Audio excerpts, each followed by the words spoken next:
title, Yosemite Nature Notes Snow Plants. A uniformed park ranger stands in a forest. The ground is covered in pine needles and twigs.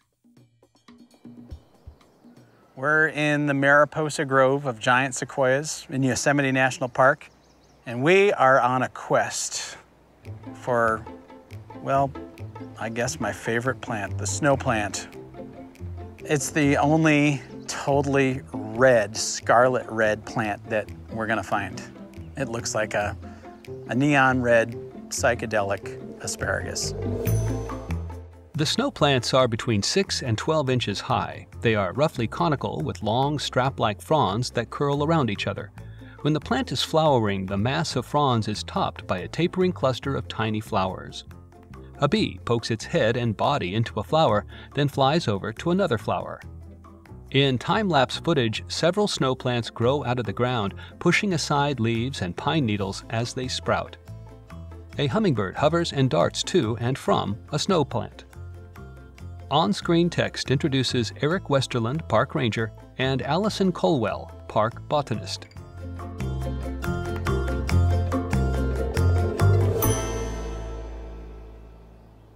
A lot of people expect snow plant to be white, but it got the name because it blooms in the spring, and oftentimes there's still patches of snow on the ground.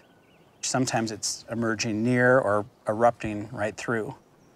So the snow plant is part of the springtime Yosemite experience. Certainly it was something that startled me when I first came to Yosemite decades ago.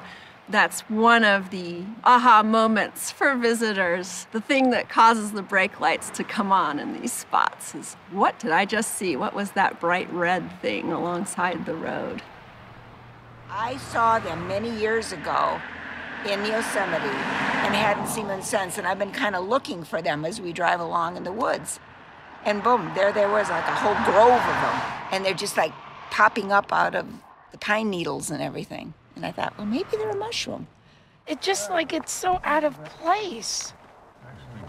Maybe it's the beginning of a tree. No. Is that how the tree begins? That looks like a tree from Mars. Cactus, maybe? I don't know, or one of those yucca. Champignon, mushroom. Yes, maybe a mushroom.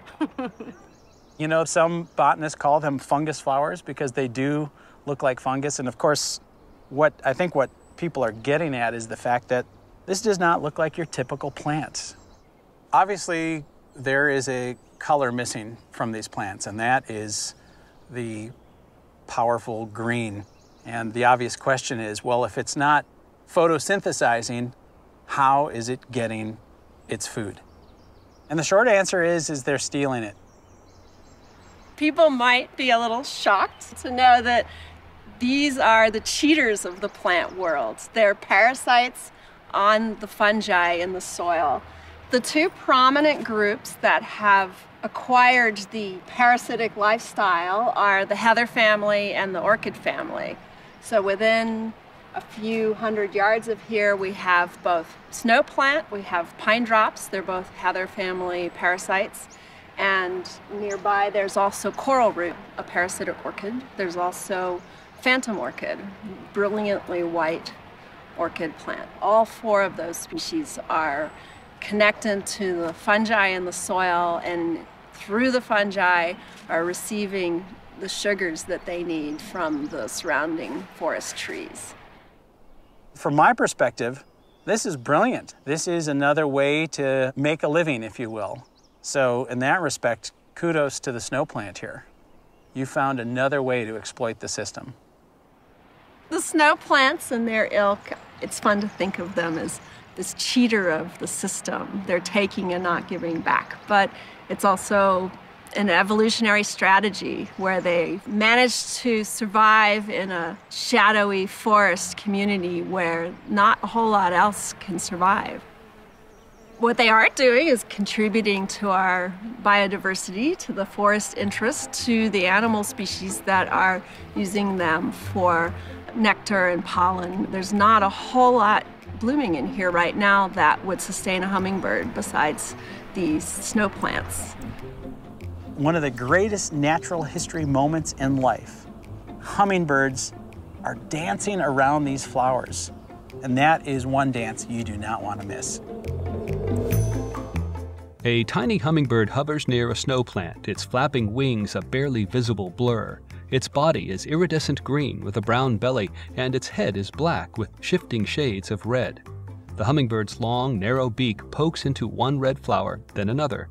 The bird zooms back and forth, hovering for a moment after each burst of sudden movement, stopping at flower after flower. In time-lapse footage, the snow plants poke out of the ground, sprout long, curving fronds, then burst into flower.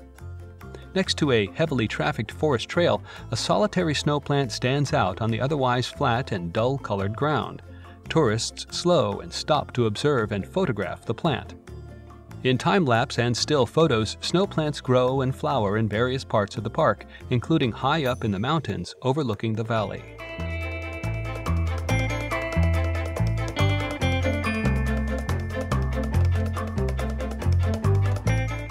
Anyone who comes to the Sierra Nevada this time of year, May and June, is going to be captivated by this plant. This is the time of year that you're not looking in meadows, you're actually looking underneath these conifers that dominate this park. Tight groups of snow plants grow in the forest. A single snow plant sits on the shoulder of a busy road. A lot of our roads wind through conifer forest, and there's not a whole lot going on in some of the darker spots except for these brilliantly colored snow plants. In close-up, the fronds are edged with tiny white hair-like tendrils, and the flowers have 5 curling petals. I hope that people will also pull over and get out and get a snow plant's eye view of it, because even up close it's quite impressive creature. Dr. Colwell looks over her shoulder at a nearby snow plant, then turns back and smiles. Credits. Produced by Stephen M. Baumgartner, featuring Allison Colwell and Eric Westerland. The National Park Service and Yosemite Conservancy logos appear.